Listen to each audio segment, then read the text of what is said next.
Ya, sekarang nih, kenapa sih, apa sih hikmah? Apa sih hikmah? What is the hikmah nih? Penyampaian Quran secara bertahap gitu. Kenapa sih nggak langsung diturunin aja jebret gitu? Quran langsung turun satu kitab gitu kepada Rasulullah gitu kan lebih gampang gitu kan, tinggal nyari atau gimana gitu kan ya. Wah, maksudnya ada hikmahnya gitu, ada hikmahnya kenapa Rasulullah atau kenapa Allah menetapkan bahwasanya Quran itu diturunkan atau disampaikan kepada Rasulullah itu secara bertahap gitu. Nah, asal dari sini itu adalah ayat ya kan, adalah ayat yang ada di Quran gitu. Di ayat surat Al-Furqan yang ada di Quran disebutkan bahwasanya wa qala alladziina kafaru laula nuzila alaihil Qur'an jumlatan wahidah. Sebenarnya soal ini ya kan, penyampaian Quran bertahap, kenapa harus bertahap? Kenapa ini udah pernah disampaikan gitu sama orang-orang kafir zaman dulu gitu, pada musyrikin ketika di zaman Makkah gitu kan ya. Mereka berkata apa? Wa qala alladziina kafaru, orang-orang yang kafir itu mereka berkata gitu kan, laula nuzila alaihil Qur'an jumlatan wahidah. Kenapa sih? Ya kan, kenapa kalau misalnya kenapa tidak diturunkan Quran kepada Rasulullah alaihi gitu kan ya, jumlatan wahidah secara langsung gitu. Nah, maka Allah menjawab di sini, kadzalika linutsabbita bihi fuadak gitu. Maka seperti itulah agar apa? Agar kami menetapkan hatimu. Ini dia. Inilah hikmah yang paling besar nih ya kan, untuk dalam kenapa Allah menetapkan atau Allah ini menetapkan penyampaian Quran kepada Rasulullah itu bertahap gitu. Kadzalika linutsabbita bihi fuadak gitu. Apa maksudnya linutsabbita bihi fuadak? Agar ketetapan hati gitu. Agar apa? Agar Allah bisa menetapkan hati Rasulullah Shallallahu Alaihi Wasallam gitu. Ketetapan hati. Maksudnya gimana sih? Iya, misalnya aja nih ya. Misalnya nih, lo ya kan, lo itu misalnya dikasih hadiah nih sama orang gitu kan ya. Kasih hadiah sama orang atau dikasih buku lah, suruh baca gitu. Dia ngasihnya nggak langsung gitu ke kita gitu. Dia ngasihnya nggak langsung ke kita gitu, langsung satu buku nggak. Tapi dia bacain nih satu bait atau satu halaman nih. Kira-kira lebih nyaman mana nih, atau lebih enak mana nih kita nih langsung dikasih satu buku nih, ini baca nih ya kan, satu buku gini, atau dibacain satu-satu ya kan, pelan-pelan gitu. Kira-kira lebih enak yang mana, atau lebih nyaman yang mana nih hati kita ya kan, ketika disuruh baca satu buku nih dikasih jebret gitu atau pelan-pelan gini. Ya pastinya apa? Yang pertama yang kedua gitu kan ya, daripada yang ini kan ya. Ini mungkin ya udah kita baca gitu, tapi apakah ketika kita membaca buku yang langsung dikasih ya, ketika kita baca buku yang langsung dikasih jebret gini, itu sama ketika kita membacanya secara pelan-pelan gitu, lebih enak mana, atau lebih nyaman mana, dan lebih ingat mana kita, lebih ingat mana gitu kan ya, lebih tetap mana kita dibacain pelan-pelan gitu kan ya, atau langsung dikasih bukunya jebret gitu suruh baca langsung. Pasti apa? Yang kedua dong gitu kan ya, yang kedua gitu. Sama juga dengan Al-Qur'an gitu kan ya. Agar apa? Ya agar Rasulullah tetap hatinya kepada Al-Qur'an gitu. Pelan-pelan, pertama Iqra dulu, kemudian apa? Kemudian Al-Mudaththir, kemudian terus berlanjut sampai 20 ya kan, sampai 20 tahun nih, 20 tahunan gitu kan, 20 tahun gitu sampai lengkapnya Al-Quran gitu. Jadi ini hikmah yang pertama ya kan, adalah apa? Agar hati Rasulullah itu menetap gitu, biar nggak kemana-mana ya kan, biar hatinya nggak kemana-mana, biar nggak kerasa susah. Makanya diturunkan secara pelan-pelan atau bertahap. Kemudian ada juga sebenarnya hikmah yang lain gitu, supaya apa? Yaitu apa? Yang kedua adalah hikmahnya sesuai kejadian gitu, agar turunnya ya kan sesuai dengan kejadiannya. Ya, sesuai dengan kejadiannya. Ya misalnya, kenapa nggak diturunin ayat ini ketika sebelum kejadian gitu? Ya beda dong. Misalnya nih Rasulullah ya ketika perang Badar gitu, misalnya ketika perang Badar Rasulullah mendapatkan wahyu tentang mendapatkan Quran atau mendapatkan wahyu Quran tentang surat Badar gitu, atau yang mengisahkan tentang perang Badar gitu kan ya. Ketika itu lebih ingat mana nih, antara wahyu yang disampaikan ketika kejadian atau yang disampaikan sebelum kejadian atau setelah kejadian? Kira-kira lebih enak yang mana gitu, atau lebih ingat yang mana antara dua hal ini? Ya pasti lebih ingat ini kan, yang disampaikan apa? Sesuai kejadian gitu, maksudnya sesuai ini pas ya, pas kejadian gitu, ngepas waktunya kejadian gitu kan.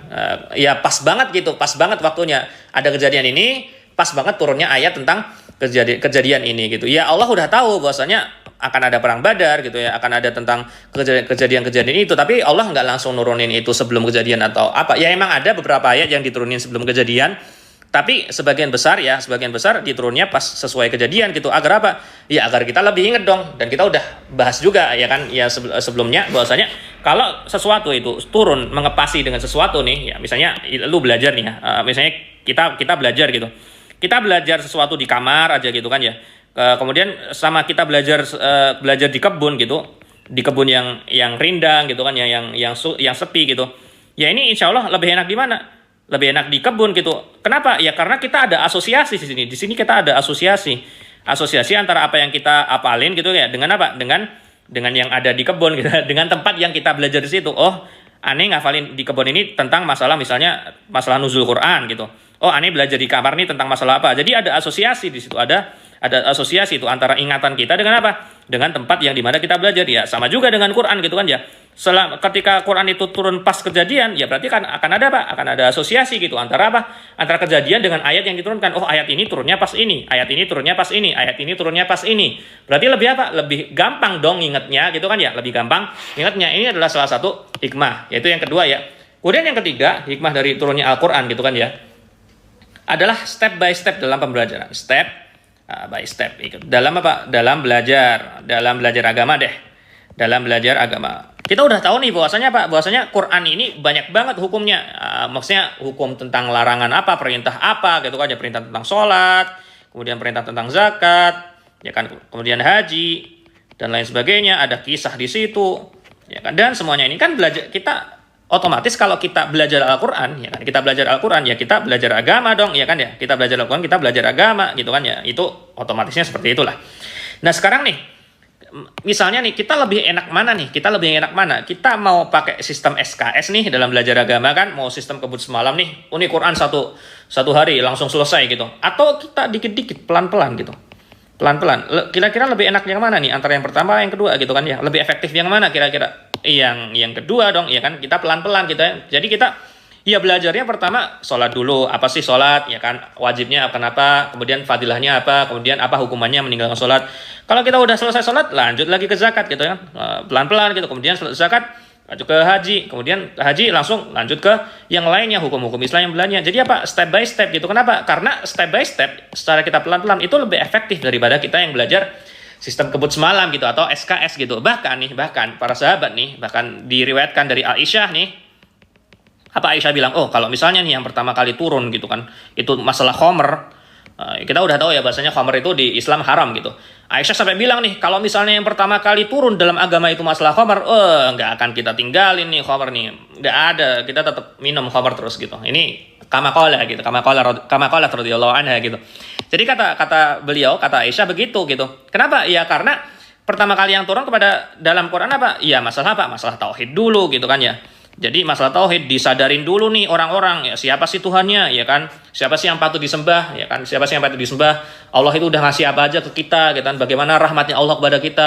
Karena rahmat Allah seperti maka Allah patut disembah. Ini yang ditanamkan gitu, yang ditanamkan itu dulu. Baru ketika tauhidnya udah kuat gitu ya, baru lanjut nih ke hukum-hukum kayak sholat, zakat, haji, larangan, khomer, nggak boleh gini, nggak boleh gitu kan ya.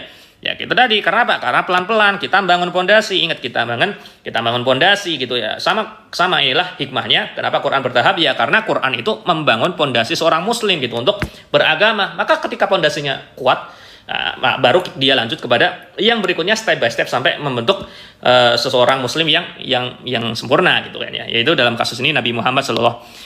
Jadi inilah hikmah penyampaian Quran secara bertahap gitu, yang untuk menetapkan hati dan biar pas sesuai kejadian ya, karena ada asosiasi di situ kan, lebih karena kalau ngepasin suatu perkara maka akan jadi lebih ingat gitu kan ya. Kemudian yang ketiga adalah step by step dalam pembelajaran agama. Dan kalau misalnya kita lihat nih di 3 poin ini sebenarnya bisa banget kita tarik di sini apa? Ini bisa kita tarik sistem pembelajaran dong. Ya kan, kita belajar ya bisa kita pakai sistem ini. Kita bisa pakai sistem ini gitu. Ini kan sama aja, Rasulullah ini aslinya ya belajar Quran kan dari Jibril gitu. Jibril ngasih wahyu atau ngasih Quran kepada Rasulullah, menyampaikan Quran kepada Rasulullah gitu kan ya. Berarti kan Rasulullah belajar pada Jibril. Ya udah, ini kan berarti Rasulullah ini salah satu bentuk pembelajaran gitu kan. Ya udah kita pakai aja gitu kan. Kita harus pelan-pelan juga, bertahap juga dalam belajar gitu, nggak pakai sistem EKS gitu. Kenapa? Ya karena kalau kalau kita belajar itu secara step by step, kita bisa menetapkan hati di situ kan, nggak bosen, nggak cepet bosen, kemudian kita akan lebih tertarik di pembelajaran itu. Kemudian kita juga bisa belajar ya kan dengan ngepasi gitu. Ya kayak tadi kita bilang, kita belajar, kita baca buku ini di tempat ini, kita baca buku ini di tempat lain, supaya ada asosiasi di situ kan. Kemudian yang ketiga step by step, tentunya dalam belajar gitu. Agar apa? Ya agar kita punya pondasi yang kuat sebelum kita injak ke ke step selanjutnya. Jadi ini penting banget gitu. Jadi penyampaian Quran secara bertahap banyak banget hikmahnya dan juga bisa kita pakai juga sekarang dalam cara kita untuk belajar seperti itu ya, entah belajar agama atau belajar ilmu yang lainnya.